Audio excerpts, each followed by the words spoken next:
Nagsalita na si parokya ni Edgar lead vocalist Chito Miranda hinggil sa kasong kinasasangkutan ng kanyang asawa ang dating aktres na si Neri Naig.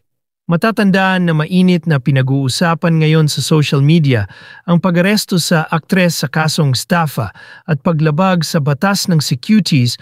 Ang Exchange Commission sa Facebook post ni Chito ngayong araw ng Miyerkules November 27 ay ipinagtanggol niya ang misis at umaasa na malalagpasan ng kanilang pamilya ang pagsubok na ito. Awang-awa rin si Chito sa misis na kasalukuyang nakakulong na walang piyansa.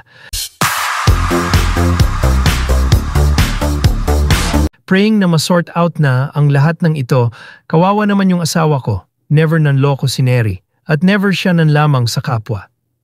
Never siyang kumuha or nanghingi ng pera kahit kanino man. Alam ng lahat yan, tulong lang siya ng tulong hanggat kaya niya. Minsan kahit di na nakakabuti sa kanya. Kadalasan nga naaabuso na siya pero hinahayaan niya na lang. Basta wala siyang ginawang masama. Pinapasa Diyos niya na lang.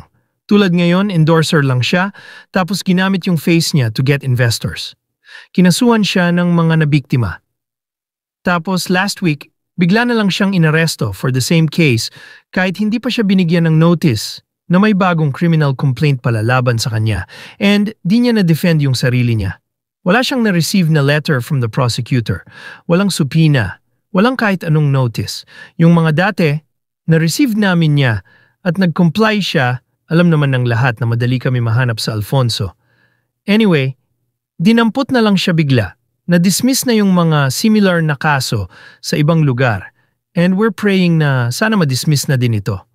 Wala siyang kinuhang pera sa ibang tao, lahat ng pera nila na kay Chanda, ang may-ari ng Dermacare. Sobrang bait po ni Neri, as in sobra. Eto yung babaeng kinulong ninyo without bail habang nakalaya pa yung mga tunay na may kasalanan. Kalapit ng post ni Chito ay ang ilang larawan ni Neri na nagpapakita ng pagtulong nito, pamamahagi at mga charitable works sa mga kapuspalad na kababayan.